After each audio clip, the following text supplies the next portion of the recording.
Conversations with Friends.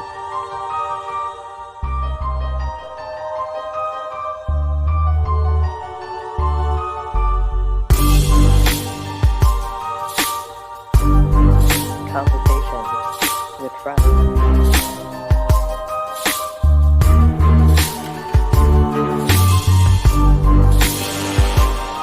Conversations with Friends.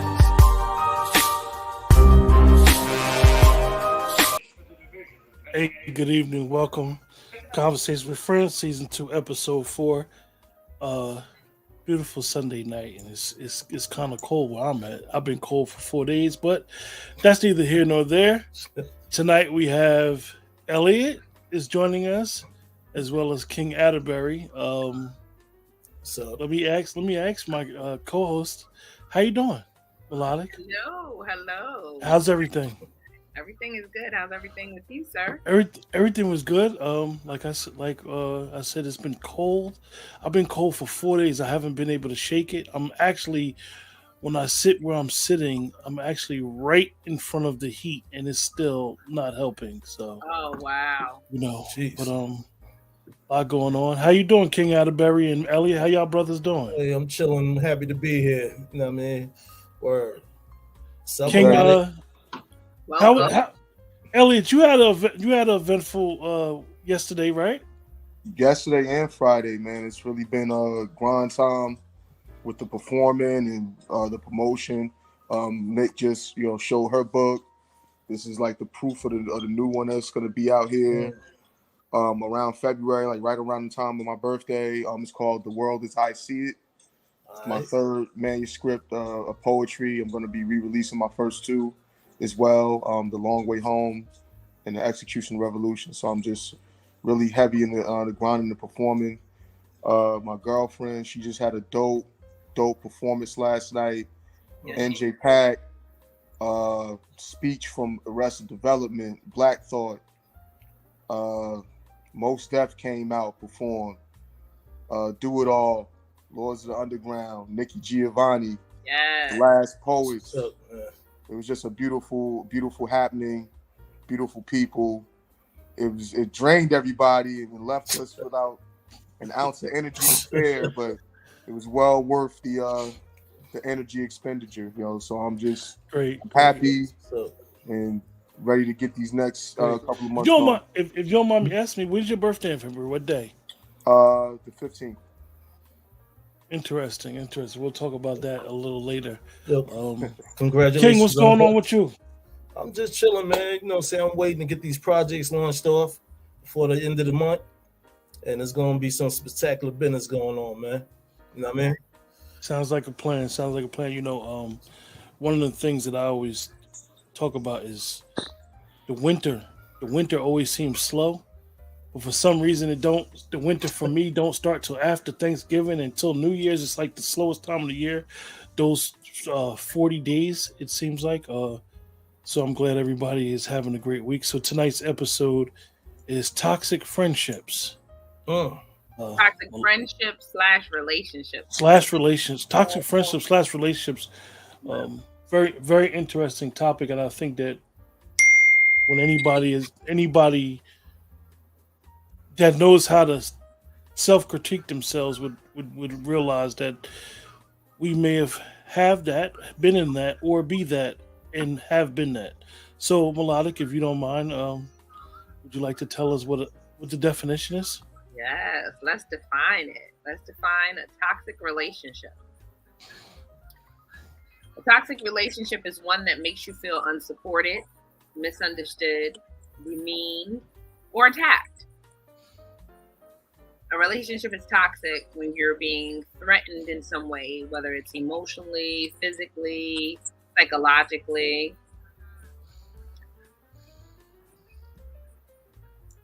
Not to mention the fact that toxic relationships always involve both individuals. So it's like you feed off of each other. It's really Give and weird. take. Go ahead. Go ahead, Elliot. Oh no, I just threw that in. That's the key thing. Just a give and take. That you can be the person being victimized in the situation, but if you're not standing up for yourself, if you're allowing it, then you're a willing participant in the mistreatment. Facts. You have to be the person that identifies, okay, this is what's happening to me, and what am I going to do about it? Right. And if you don't, then you're willing participant. Agreed. And toxic communication and toxic behavior patterns can actually corrode and crack the foundation of any relationship.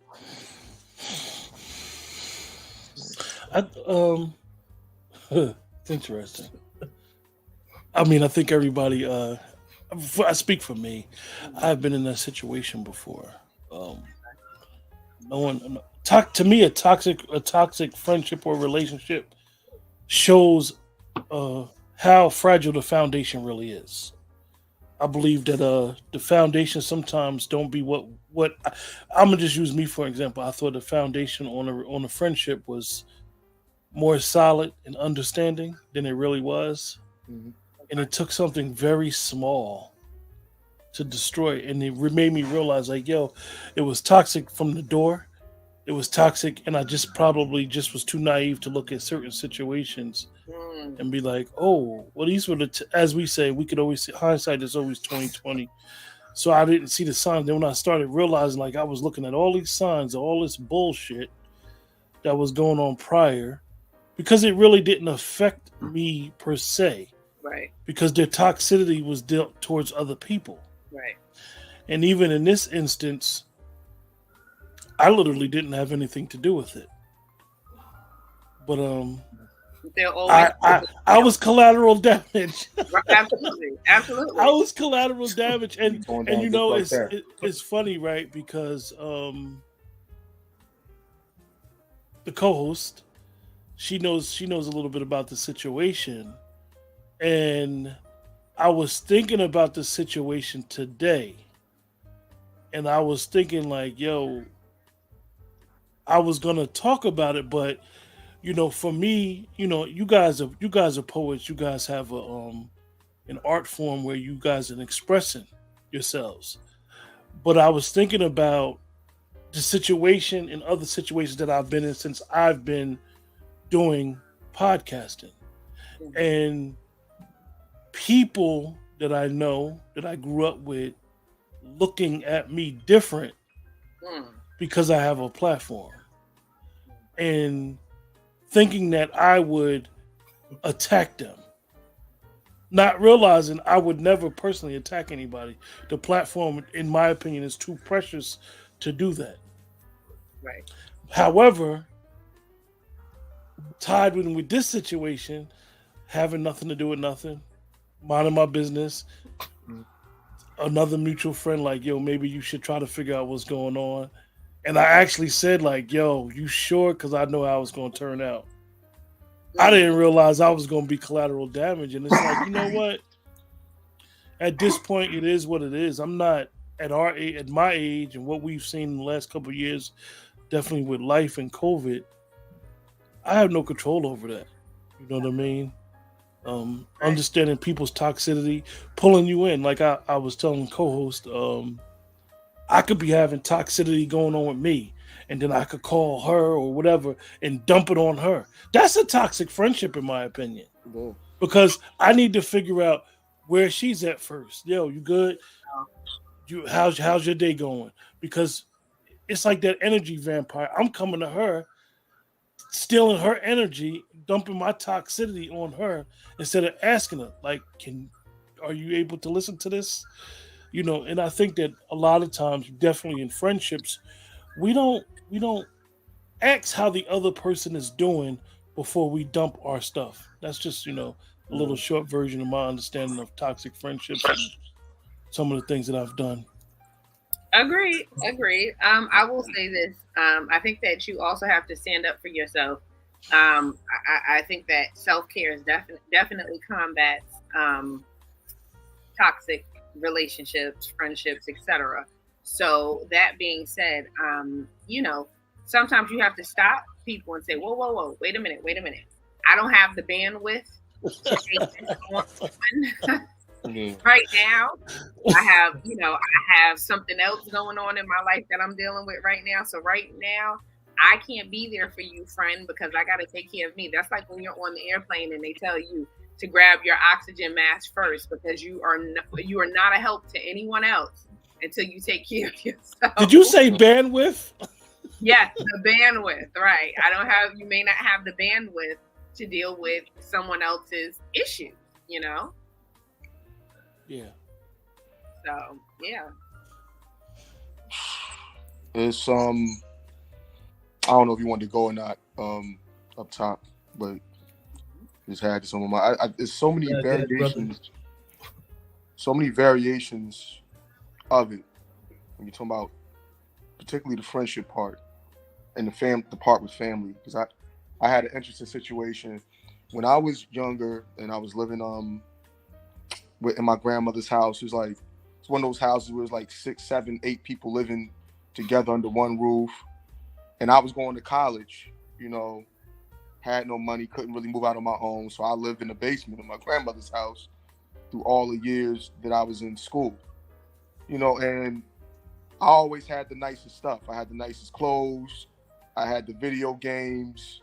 I had little trinkets and jewelry and expensive glasses. And, so I had cousins, who wanted to be like me and stuff like that. But I could never protect my belongings, which that's my fault to even have that much stuff around with no way to protect it from being tinkered with, stolen, people picking it up, trying to say, oh, and then you ain't got no camera, so you know who's doing it, but because you can't prove it, you can't approach nobody, to say, yo, give me my shit back. They took it, but they're like, well, I didn't take it. And you can't prove that they didn't, so now it's just you got to eat that. Living in the same house and somebody stealing from you. But now they're adults. This is when they were teenagers and I was a young man. And now they're adults. So never ever apologize for this stuff from years ago. And it's funny because Thanksgiving coming up, so you will be around a lot of these same kind of characters. You know what I'm saying? And they think, because time went by or whatever, you know what I'm saying? They just, I get hit up on Messenger by my cousin. I remember one time I had to rag her up real bad in front of her daughter. It's something I felt really bad about because at the time she was a baby and she was terrified of me for years because of how I ragged her mother up for stealing from me and then trying to talk slick when I approached her about it. So she hits me up on Messenger. It was a week ago. The message is, Al, do you think I could borrow some money? We don't talk. We don't talk. How do you the last time, my last real encounters with you was you stealing from me and you pop up on Messenger, and I guess she thought better of it, or I guess she thought that maybe he didn't see the message come through on the Facebook Messenger. So she deleted the message and then changed the message to something else. But I already saw the message. I just hadn't responded to it yet. And then she changed the message to, oh, Al, I love you. That's the family. That's when, so when Q brought that up, that's the first thing, because this happened 2-3 days ago. And I'm like, it's a perfect example. My family is the perfect example of niggerdom, operating at a maximum type level, where you can steal from somebody, look them in their face, shake their hand, and say, "Hey, how you doing, man? Can I please have some more?" Type, it's so my family is, man. And then I know I got to be around certain family members that I do want to see. You got to be around the rest that you don't.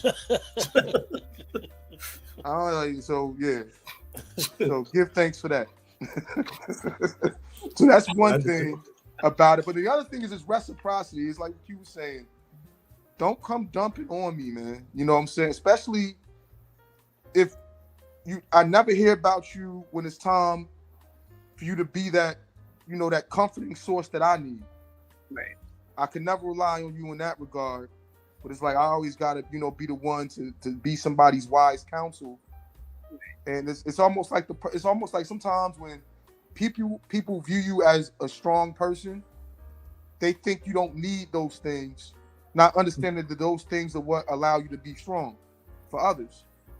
Absolutely. So just because you think I'm strong doesn't mean I don't need it from you Right. the way you expect me to give it to you. Right. You know? And the strong people need somebody to lean on also, not to mention the fact that if no one's pouring into you and you're constantly pouring out, you're going to eventually be empty. Exactly. Can't pour from an empty cup. Absolutely. Right. I know that's right. Lord Atterbury, you're kind of quiet up there. Right. I was just listening in, man. I mean, I got a story for days, but relationship-wise, you know, I put myself in a situation and I should have knew better myself. You know what I mean? But the flags was there, but you know, I just rocked and everything. And then when, like you said, Q, you know what I'm saying, you became collateral damage. Whatever homegirl had rocking with her family and other people, I just started to become aware of it. But then I wound up getting smacked in the middle of it. And it was hard to maneuver out of that situation. You know, she calling, texting, I'm not answering, getting on nasty, foul. It just left like a bad taste in my mouth. You know what I'm saying? Then slid away from that. She's still trying to exist. Then the family, they all toxic, feeding into everything. And I was glad when that situation smoothed over because it was like a headache and a half. You know what I mean? And we like miles away one night. You know what I'm saying? So it's just like damn, I dodged the bullet on that one because it was crazy. Now on the friendship level, you know, you got a multitude of friends out here. But lucky for me, I mean myself, that's why I'm glad I learned meditation on it because I feel vibes off people real quick. And people like, yo, you know, you still cool. You ain't got a problem with that dude. I'm like, I don't like dude. Like, I never rocks with you. You know what I'm saying? And thanks to social media, you see everything with people. So that's another thing. You be like, yo, I ain't messing with that cat. You know what I mean? I ain't messing with that chick. You know what I mean? They up to no good. You know what I'm saying? When do you grow up? You know what I'm saying? I mean, I'm 51. They the same age as me. You still doing the same childish shit? Getting in shit, fighting, brawling, banging, arguing, all that other type shit, being all drunk and shit like that. That's toxic shit. So I clear myself away from that. You know what I'm saying? I do the loner thing. What Trent said I'm gonna ask you because you was done. I apologize for that. No, sorry. Apologize. But look, I was thinking right when Elliot was talking, like, you know how you be, you know how the young kids nowadays call people ops, right? But you be in a situation, right? And a person really won't use you they do it subtle.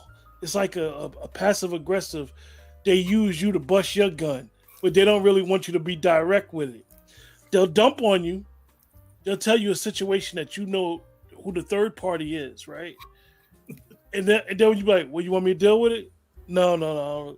Well, what the fuck you tell me for? Like, what you tell me for? You know that I'm going to try to bring what I would say is reconciliation. I'm going to try to resolve the issue that you and that person got going on. But now you trying to use me in a subtle way to take a side. No, I'm not taking a side. So I was thinking about a couple of my friends that I grew up who I call brothers, right?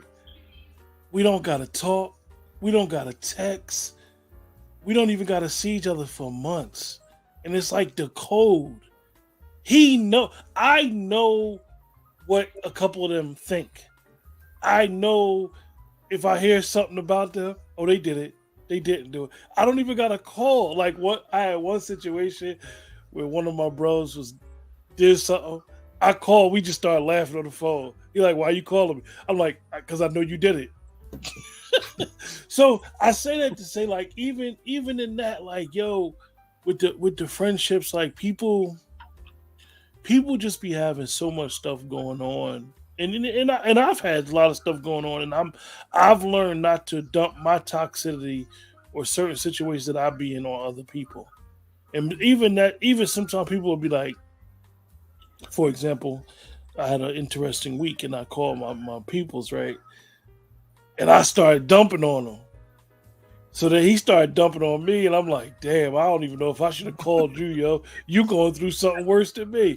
I'm telling him about somebody that broke in my work truck, and I got a situation going on. And he started telling me, like, nah, let me tell you. So, you know, and I believe the toxicity aspect really comes in when you don't care, when you don't have no regard for what the other person may not have going on, and you just so self-absorbed with your shit that it's more like my baggage is more important than what you got going. Elliot, I don't care about your rent. I don't care about your mortgage. I only care that you lend me some money so I can pay mine. Yeah. And a cat will be adamant with that type of stuff. And that's just an example. And I don't know why I picked you, Elliot. I just you had No, you no, know no. you I know totally understand. I totally. No, you're absolutely It's the right. desperation factor, man. It's Yeah. a lot of people are living in quiet desperation, Agreed. and the quiet part of the desperation is what makes it dangerous, because when people look, a lot of people, they put on airs, so they can seem strong, but they're really in a broken, messed up situation. A lot of people are, but they don't want it to look like that to others. So they'll pull it. Like, you ever had somebody that they came, they came to you for help, and it's not that you want them to broadcast it to the world, but they'll come to you for help, but then play it off like they ain't never get the help, or play it off like, like True. when they're talking, they're like they refuse to admit, or refuse to say, yo, this is where I got this help from. Thank you to this person when I was there. It's like, there's nothing wrong with that, but people make you feel like, you're weak because you needed it. So that's why it's the quiet desperation, and that's why it's the pulling you to the side, and then not wanting to give you that love and credit for having given it if you decide to.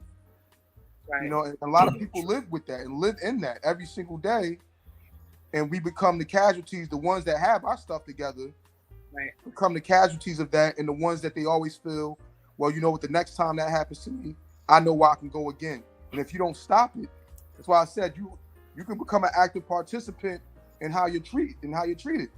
Absolutely. All taken. You got to stop it. All taken, no give. So I just want to give I'd like to give a list of signs of toxic relationships and toxic friendships. So let me go through the list. But guys, pick out certain things certain topics that you'd like to talk about that you can, expand on. So, okay. So, control. Someone who's very controlling.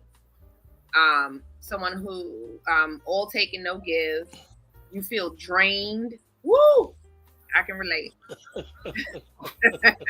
You make excuses for their behavior. There's hostility. There's dishonesty. There's disrespect. Oh, that's a big one for me right there, baby. Dependence, intimidation, physical violence, sexual violence, toxic communication. That's another big one. Envy or jealousy, resentment, patterns of disrespect, because it may not just be one instance. Negative financial behaviors, constant stress, ignoring your needs, lost relationships.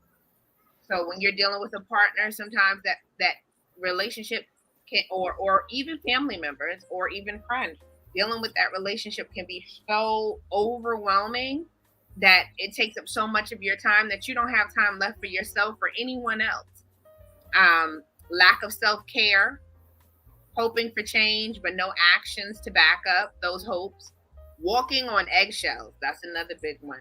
Lack of accountability. Woo! Chronic stress, anxiety, and doubt. Name calling and put down. Gaslighting. Woo! That's another one. Diminished self-worth, and your needs are not being met. All right, that's the list. Who wants to double back? Who wants to spin the block and talk about a couple of these? That seemed like a whole book, a pamphlet. Yeah, I'll jump into there real quick. Mm-hmm. Communication, lack of respect, and some of the other ones in there. I feel what I learned from past relationships is people carry those bad things from the past. I don't care how they walk around like they uppity or whatever or this that. They put on a facade. They still hold the past in their memories and they bring it as luggage into the relationship. All it takes for somebody to have that certain key to open that door. It might not have been you as a significant other, but other people, family, friends, or whatever. And then that causes a whole messy situation. No matter how it get cleaned up or whatever, you still gonna have those issues. You know what I'm saying? The miscommunication, the disrespect, you know, and like you said, walk on eggshells. You're like, damn, walk past this person, now you want to talk shit. It's like, what's wrong with you? You need some help, counseling, therapy. But you don't want to say those words because then that can instigate a whole different situation. You know, Right. so respect comes first with me. You know what I mean?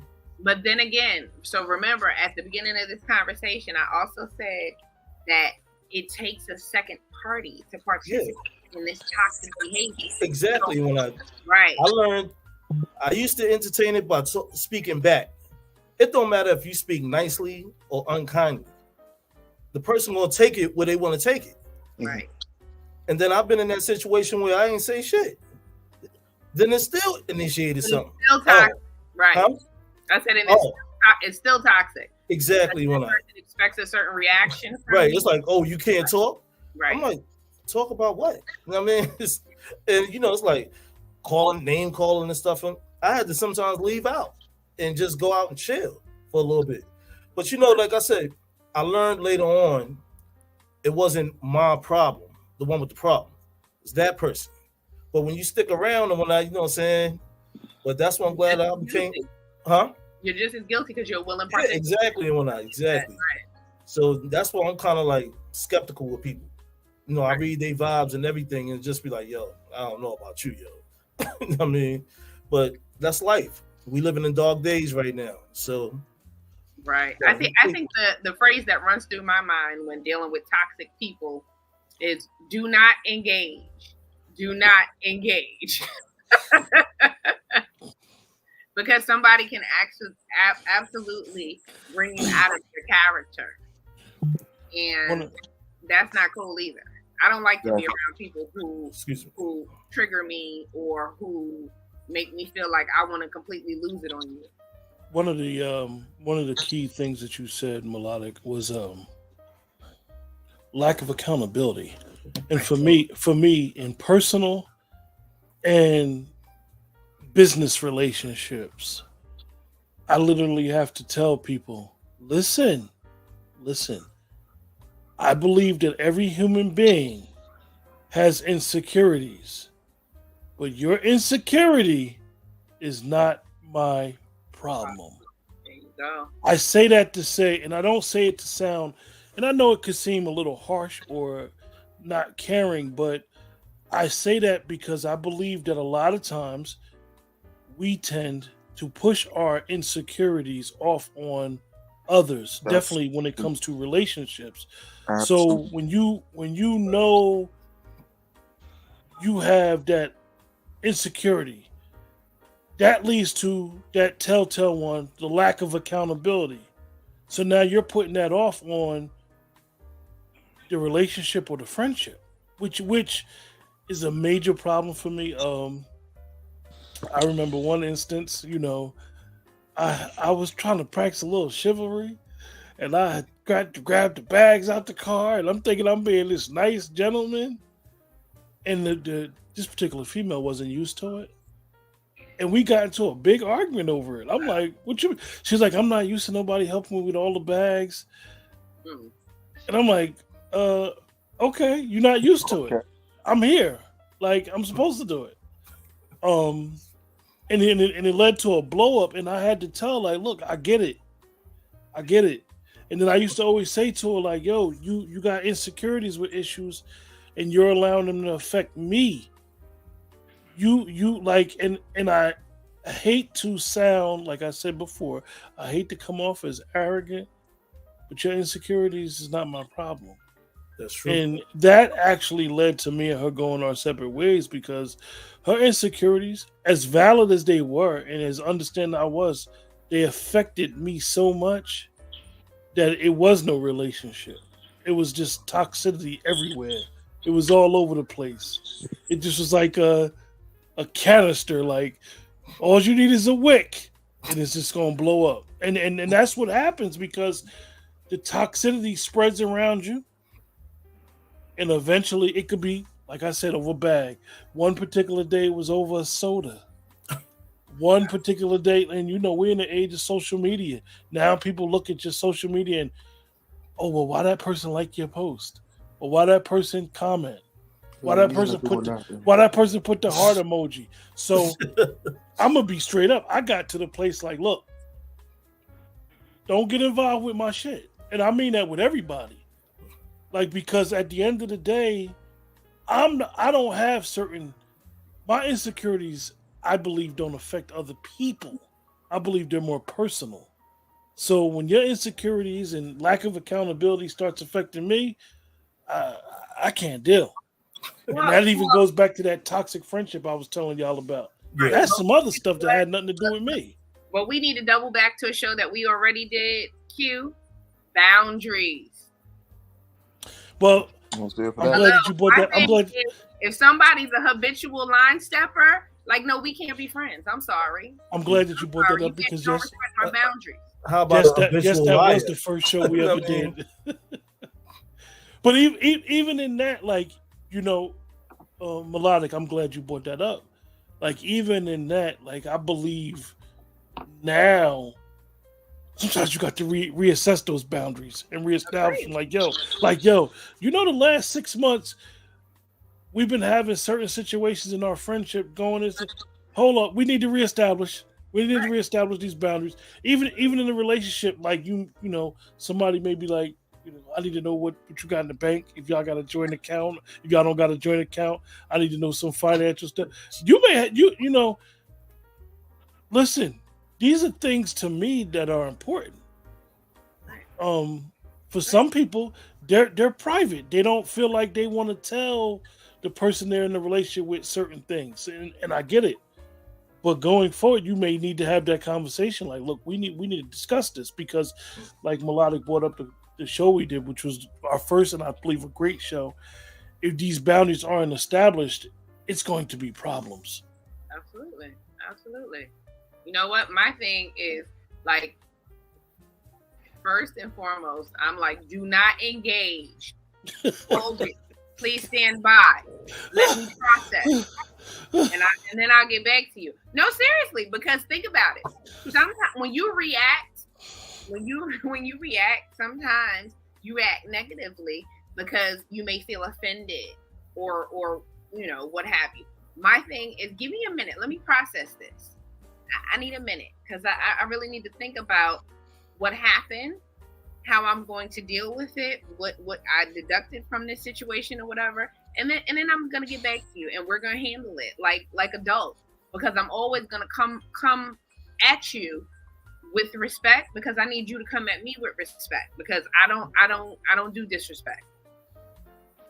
I totally feel that, Melodic, and I've just been listening, and like, but what you said about like not engaging, I always used to say, I try not to waste nobody's time because I don't know how much time they have. There you go. But you also have to keep that in mind in regards to your own time. Right. When you start to see that conversations are not, like, if somebody is, you're interacting with somebody and you're trying to get them to understand where you're coming from, and they're not cutting you off, they're absorbing entirely what you're saying to them, then it's a fruitful exchange of information. Because Elliot, people, I'm a wait so you can talk so I can get mine in. Then it's pointless at that point. Because they don't hear you. You're wasting your own time. People be saying to me, because I moved away from a majority of family and friends. People be like, "Yo, when you coming to see me?" I'll be wanting to tell them, like, "When you coming to see me?" Like, I really sometimes I get offended with that stuff. Like, I mean, I call myself a private and they personal know they don't friend. reach out to you. They I'll be like, "Yo, when you gonna come see me?" Like, that's facts though. I can only give what like when you talk, like This is a real conversation we're having. Like, you know what I'm saying? But the thing about eggshells and walking on eggshells, and it's become like a it's almost like COVID. It's a pandemic of the only way that you can have goodwill is by being dishonest. That's a world problem. That's an American problem. And it's the trickle down effect of that, you know, is what is destroying a lot of our families. It's destroying our relationships, because there's nothing good can come from a situation where you have to lie to make it work. But and it's like what you said, Q. You're like, well, I try not to be harsh. Sometimes it's the harshness. If you're with somebody and you see them destroying themselves, and you see them lazy, and they come to you and they wonder why they're not successful, why they don't have more, why they're at this station in life, and it seems like they ain't no better than they were 3-4 years ago, and then you start to watch their movements, because you done been with them for 3, 4, 5 years. You watch their movements, you watch their habits. They come to you and they ask the question, well, what do you think? You already know that they, you know, that they're ready to blow up if you say the wrong shit that makes them feel bad about themselves. Facts. So you lie. You water it down. Yo, You put the Pepsi in the Jack Daniels. Elliot, I had that when situation. They really need the full cup of the straight Jack Daniels. Elliot, I had a situation last week, right? Thanks. I already knew going in. Not helping them. I was having Elliot. I already knew last week, the end of last week, I was having a rough week, so I was trying to avoid certain situations, and this one thing triggered me. So then, I said what I said, right? And I know how I said it. I said it to talk slick. And then the response I got was matching my energy now. Right. Okay. You're about the bullshit, and I'm on my shit right now. So you know what I did? I threw more chips in the middle of the fucking table. Yes. So then I went into my FU bag after their response was the response. And I did that because, to me, I had been doing the passive aggressiveness, the lower in the wing of humility, like, because I felt as though the kindness was being taken advantage of. Because sometimes when you have a laid back personality, sometimes people will take advantage of that.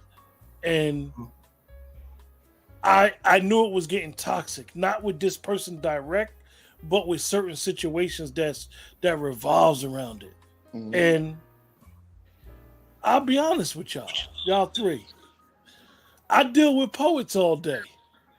Not every day, but I deal with poets enough that I know the personality of the poet outside of you guys as individuals.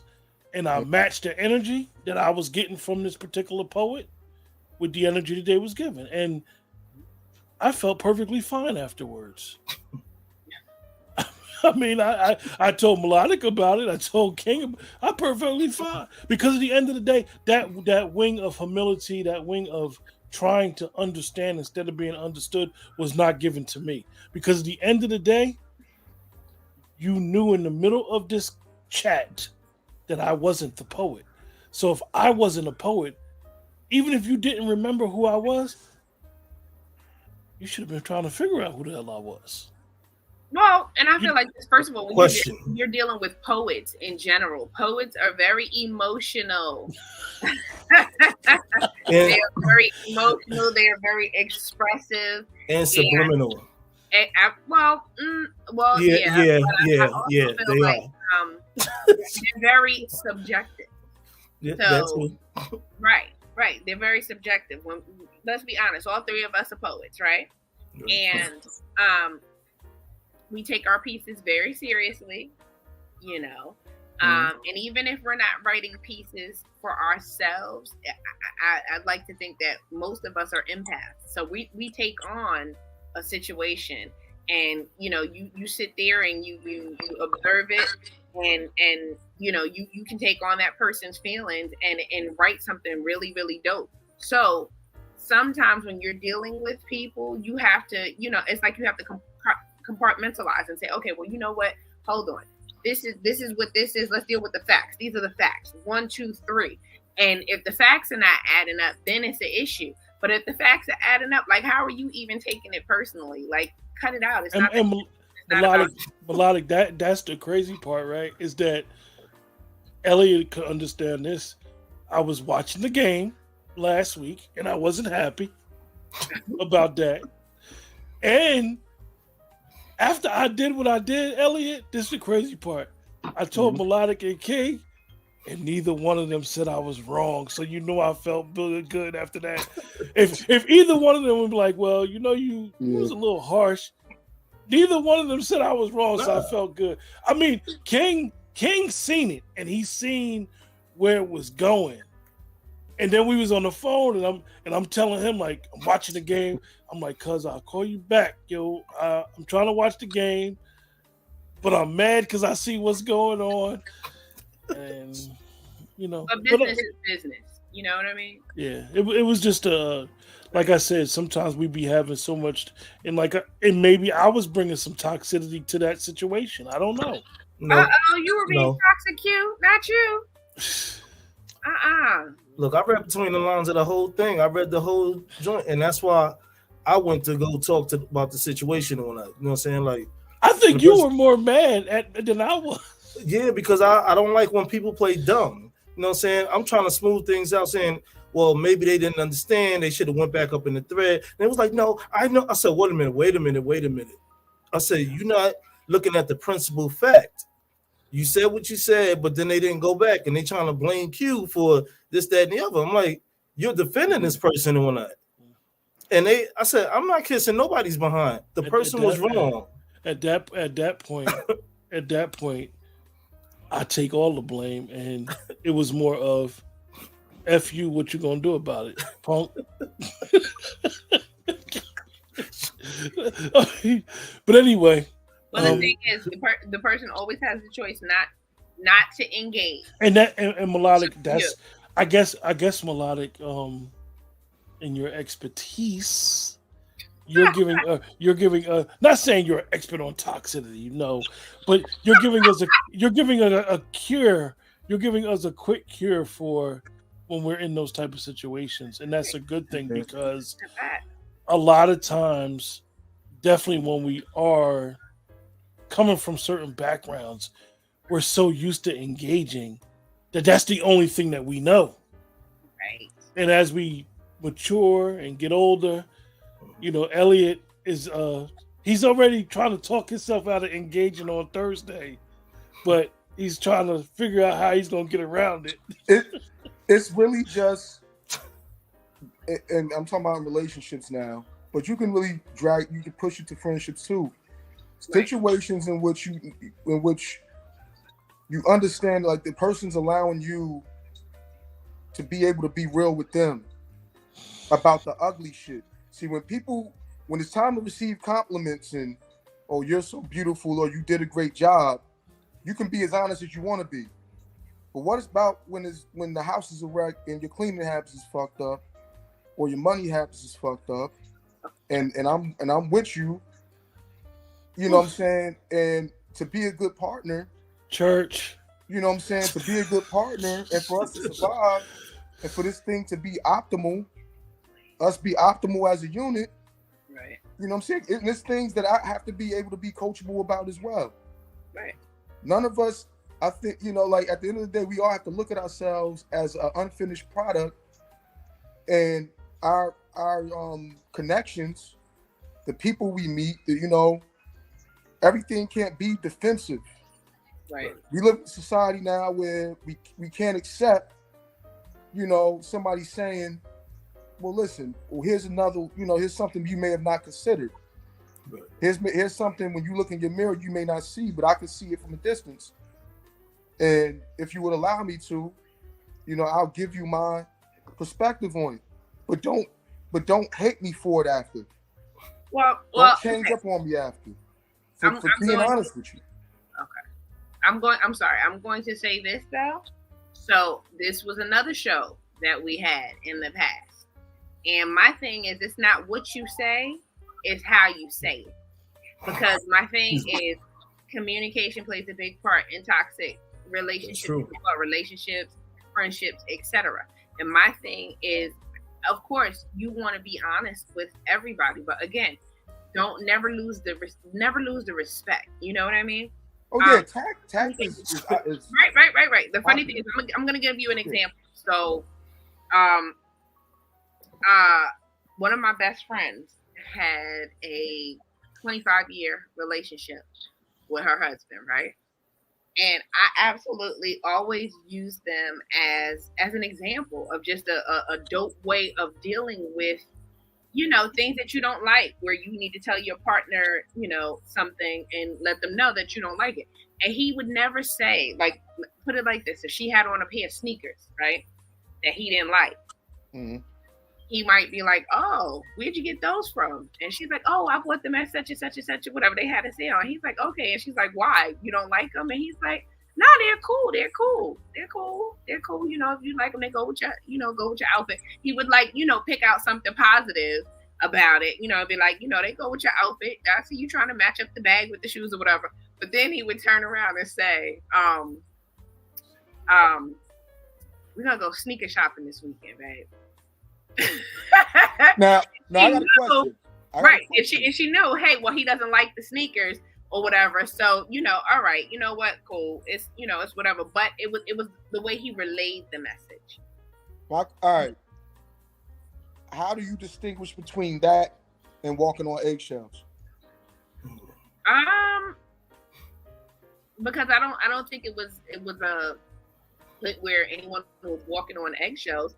I mean, he didn't necessarily have to like it, like the shoes or whatever, but and he I guess he didn't outright want to come out and hurt her feelings, but she got the message. You understand what I'm saying? Like, I don't like those. Those are those are ugly or whatever, or what have you. But I don't think there was some people. I'm asking because some people would say the fact that he had to carefully, pick his words and strategically place them is like could be considered to be walking on eggshells. I don't think that he carefully picked I don't think that he carefully picked his words. I think that that's just the person that he is. You understand what I'm saying? Yeah. He never said or did things maliciously. Okay. In any instance, whether it was with their relationship or whether it was with dealing with other people. No, that's cool. I'm just like, I'm just playing devil's advocate, because you wonder about the depth, like how do you define it? When does it teeter over into that? You know what I'm saying? Like stuff like that. Yeah. Right. Agreed. Absolutely. So here are a few pointers on. Well, first of all, does anyone else want to go back to the list and pick any of the points off of the list? We seeking help now. We're seeking wise counsel. Yeah, we need some pointers here now. Yeah, okay. Wise counsel from Melodic. Hilarious. Some signs that things may be able to change. Because you can actually, I guess, a question that arises is it possible to fix a toxic relationship? And that's the thing, because just because the situation may be toxic, it doesn't necessarily mean that it's abusive. It may not, may not have crossed over into that realm of abuse. Can I respond to that point? I don't think that the relationship or friendship is toxic, so to say. I don't know. I'm not trying to play word games. I think it just has toxicity around it. So I think anything could be fixed in that instance, through proper communication, respect, understanding, to try to get to the bottom of the toxicity. Like, why do you react this way when I question you about this? Because that's really what it is. The toxicity sometimes be a reaction off of a situation that happens. whether it's a relationship or a friendship.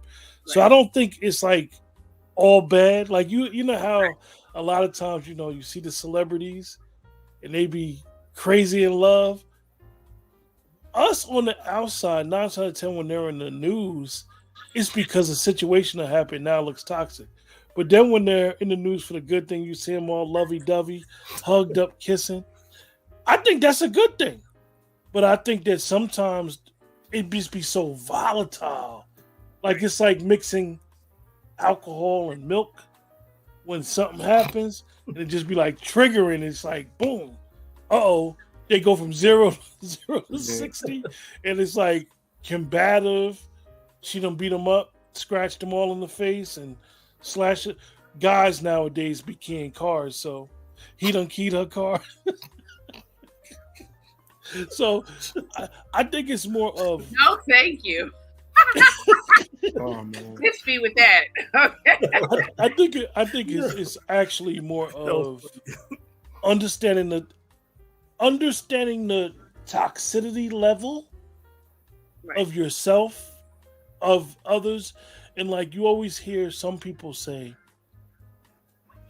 not that they don't have deal breakers in a relationship.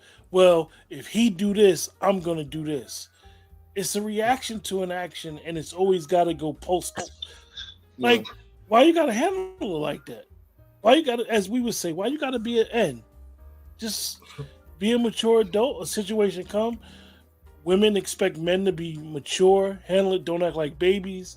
And a man, when he confronts a woman, he expects the same. I just think that sometimes people just go ham for no reason. But you know what? I'm sorry. I'm sorry. You know what? The key word you used there was maturity. And the thing is, it's mandatory that everybody gets older, but it is not mandatory that everyone matures. And that's the thing.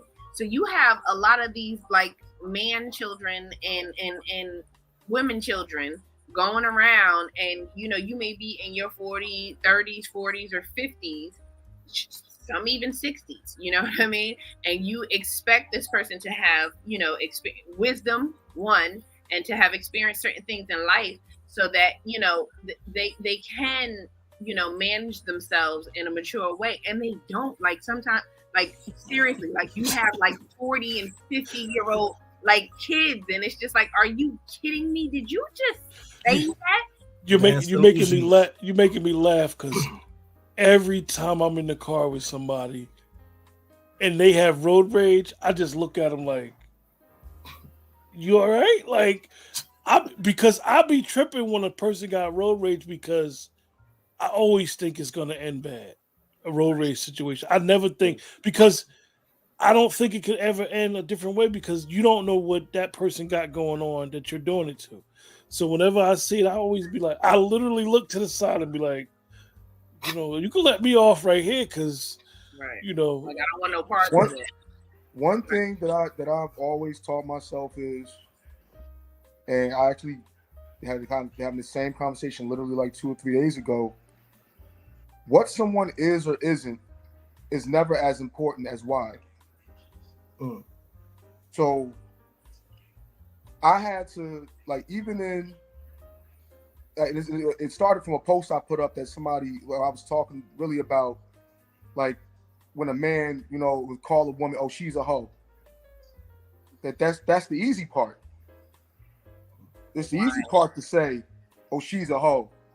Or like when women in the 80s were on crack. It's like nobody else, oh, she's just a crackhead. They never wanted to know anything else about how she got to that point, why she got to that point, the environment, the home environment, the childhood growing up, the sexual molestation, the sexual overstimulation. Nobody wants to know that. But they want to apply the label, and that's lazy. So I had to check myself on just jumping to a conclusion about why people are the way they are. You just have to say, all right, well, I either have to decide to try to help them and try to, coax them and be a supportive rock. If there's somebody that I'm close to that's struggling with that, I've been in relationships with people who struggle with that. And I had to make a decision for the sake of that relationship, or if I wanted to keep it or not, whether I wanted to go on that journey with them into the dark recesses of why they came to be. And that's something that not all of us want to do. We want to like attack and attach labels. Women attach labels to men, men attach labels to women without doing research. And that's faulty. And that's why a lot of hatred exists between all of us. It's like, who the hell are you to tell me I'm a hoe? Yeah, I know I'm sleeping around with 5 or 6 men. I also got abused by my uncle when I was 8. Mm. You know what I'm saying? And we got to be better with that. Absolutely. True indeed, yo. Absolutely. That's a great point. Yeah. So Melodic, I kind of cut you off when you were trying to give us some ways to combat that. Oh, okay. Yes, So yes, yes. before you go into that, we're gonna take a momentary break from one of our lovely sponsors. Melodic Celebrations, specializing in event decorations. Call us today for a quote so we can make your next event beautiful. And that is our lovely co-host. She has a catering business, just call Melodic Celebrations. The business continues to expand daily, so it deals with catering setups and so forth. That's peace. Make sure you, for those people that usually watch the playback, make sure you call her for any. No job is too big or too small. And Melodic, you may proceed. Oh, thank you. Bless your heart, as my grandmother would say. All right. So here's some signs that things may be able to change. So if both of the individuals, are willing to work towards fixing the toxic situation, that's whether it's like a romantic relationship or friendship, or even a family situation. Responsibility. Everyone has to accept responsibility. You can't just have one party willing to work on it, because that's never going to work. Willing to invest time to correct the behavior, and understanding that there is behavior that needs to be addressed and corrected. Shifting from blaming to understanding. That's a huge thing. That definitely has a lot to do with maturity, because some people really go through life and feel like they don't do anything wrong, and that's crazy. Like you're living in denial. And seeking outside help to try to circumvent the toxic behavior and the toxic relationship, whether you go for individual counseling or even couples counseling, it works. Repairing a toxic relationship takes time, patience, diligence. You have to be accountable, and you have to practice healthy communication. That's one of the major points. Healthy communication. Because I have witnessed like unbelievable behavior by people in just conversations. Have you ever, like, seriously, have you ever seen like a toxic situation, whether it was, like I said, a friendship or whatever, and they're just talking crazy to one another? I've seen the communication be so out of whack that it is bigger than the issue. Right. The issue, I seen a situation where somebody didn't hold the door open for somebody, and it blew up to something. It blew up to he was packing his shit to leave. So I said, "Yo, why you leaving? What happened? What did all this start over?" "Oh, I didn't hold the door open." What? like I said, it was the fuel to. It was the wick. Everything was combustion, and it just was like the one that just went haywire, and it's crazy. It like you said, Melodic, the communication. Mm-hmm. Sometimes people think that they're talking to an animal that you can't hear, because even if you treat animals the way that some people treat another human being, it would be considered abuse of an animal. Absolutely. And that's the distinguishing element of what love is. You know, like if somebody's saying they love me, There's certain things that you just can't do.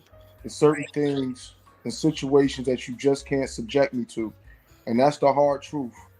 That even after 10 years of dating or 5 years of dating, 10 years of marriage or whatever, if somebody can talk to you like that, Right. I don't care how long y'all been together, known each other, then the hard truth is that your love may not be stronger than their need, than whatever it is that's consuming them, and being able to put them in a position to have you out here looking like that or feeling like that. Right. And that person doesn't respect you. That Yeah, person doesn't respect you you. can't. Hello. You can't. And like I said, we live in a time where everything is fast, everything is instant gratification, fast food, fast sex, everything fast. You know what I'm saying? And everything, and when something is fast, is normally impatience nestled within that. When something is fast, impatience. Patience is the overarching thing that's gonna be able to quell all of that toxicity. Absolutely. It's having a level of patience in how you deal with yourself and how you deal with others. Like when I'm on the highway and somebody cuts me off now, and I see them speeding through the lanes or whatever, my first thought, like, what an asshole. But then my next thought is, well, they might have just got some news that their family member died. Agreed. You never know. I be like that myself, and when It's I, you know what I'm saying, somebody, I be feeling like they're real version. I'm like, go ahead. You know what I mean? I slow down. But you'll be amazed how many things, you'll be amazed. They probably got a call at their school that their kid got hurt. And our first thought is to run to something negative in regards to why they just did that. It goes back to what you said, like you never know what else somebody else got going on. Yeah. And you know, and Elliot made a very interesting reference about, love, and that falls into our last show, the love language. With that communication and really being able, most people have bad conflict resolution skills. Absolutely. They only know how to go to 0 to 60 very quickly. That's all they know, and that is even understandable if that's not gonna put you and the person you're dealing with in harm's way. But we've seen where it usually does put themselves and others in harm's way when they just go off the handle. I know I have been personally in situations when you're so laid back that when someone else has that energy, that when they see you're laid back, they don't even know how to react because they expected a response that you didn't give them. Right. And then they're stuck because they might have went too far. There you go. Q, it's like when you're in the garden. It's like if you have a garden, right? And you go out in your garden to do some work in the garden. It ain't enough just to snip the little weeds from the top of the soil. That's not enough. It's not enough. You have to dig the root up out the soil. There you go. And create a healthy environment for fully functioning growth and development in your garden. That's how you get that green We cut the stuff off the top of the soil so that it looks pretty, but we don't do nothing about the root. Not real. No, the root is bad. The root is bad. Right. The root is what the problem is. But that also goes back to what you said. Everything is fast. Everything is microwave. So my thing is, if somebody's not willing to put in that work and do the work that needs to be done, one, to heal whatever needs to be healed, then you're always going to have that problem. You can jump from friendship to friendship. You can jump from relationship to relationship. It's not going to fix itself until you actually, like you said, dig in and dig down into those roots and pull them up and take care of what needs to be taken care of. And my thing is, if you notice that you're the common denominator in a lot of situations, do that reflection, do that self-reflection and fix yourself. Yeah. I had to learn how to stop being, even the thing about with men and relationships and things like that is that we got to understand that even when we get violated, we still have to, we can't go off. You can come home and see your wife butt naked in the bed with another man. And if you do something about that, you harm her or harm him or harm them both, guess what? You still lose. The reason why you did it don't even matter anymore. It don't even matter. And I've been through that personally. Well, temporary insanity, that's a plea. Depending upon what state you're in. That's a plea. I've been in a No. Yeah. Temporary insanity, you're not sane. It's an acute reaction. So you're not sane, and you can actually that's a plea. That's a defense. I ain't trying to count them odds. Like, bro, I'd rather just turn back around. I mean, hello, cut your losses. Cut your losses. Yeah. There you go. Cut your losses. No, thank you. Like you not the type of person I want to be involved with. I'm good. I've been in a situation the girl cheated. I saw all the stuff. Asked her to leave. She refused to leave. Oh boy. Attacked me in my home. Cops came, blood on my face, looked at both of us. Because I'm the man, I had to go. I had to go to court. Person cheated on you. Person disrespected you.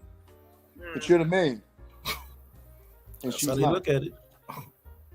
But then I'm gonna say this. That's also like, just knowing, first of all, having the thing is you're like super respectful. That's first and foremost. I mean, I know you on a personal level, so that's crazy. But also my thing is like also knowing your rights, because I find that especially in our urban communities, even though we have certain rights, sometimes officers can take away your rights. My thing is, if somebody attacked you, you can press charges.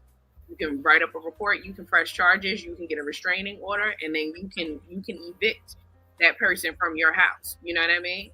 So, but more often than not, when you have like an officer responding to a situation, it's not always about diffusing the situation. It's sometimes they're not, more often than not, they're not objective. You know what I mean? They're subjective and they choose a side. But a lot of times, it's always the woman's side. Right. Well, yeah, a lot of times it is. Where I live at, it is. It's assumed that we should be it's always assumed that we should be the ones that's always thinking ahead, and we should be the most mature in high impact, high volatile situations. That's the assumption, and that leads into a whole nother conversation about women having equality. If you want somebody to have equality, you gotta give them equality. They have to be held equally responsible for the things they do. The best advice. That's a whole nother conversation. Right. The best advice I can give you is do not engage. Do not engage. With that, does anybody have any final thoughts? It's the best answer we could. That's the best remedy I can only think of. That is, don't engage when you see the toxic situation. Don't engage. Absolutely. Beware of the foul air. Absolutely. The best thing so in closing, I feel like the best thing to do is to identify the toxic behaviors and the patterns and move yourself away from that situation. If the other person is willing to work on themselves and you're willing to work on yourself, then maybe you can move towards some type of resolution. But if not, remove yourself from that situation. Life is short, and tomorrow is not promised. Yo, you said life is short, and I'm like, yo, life is short and life is long. It's both. You can make a mistake, and you make a mistake, 5-second mistake, and do 40 years. There you go. It's long. There you go. And nobody is worth my freedom. I'm sorry. No. That's right. With that, we're going to close another great episode of Conversations with Friends. This concludes episode 4, season 2. With that, everybody that watching the broadcast and the rebroadcast, make sure you check out earlier episodes, because a lot of times our episodes coincide with a previous episode and the subject matter is all relevant. Have a great, blessed week.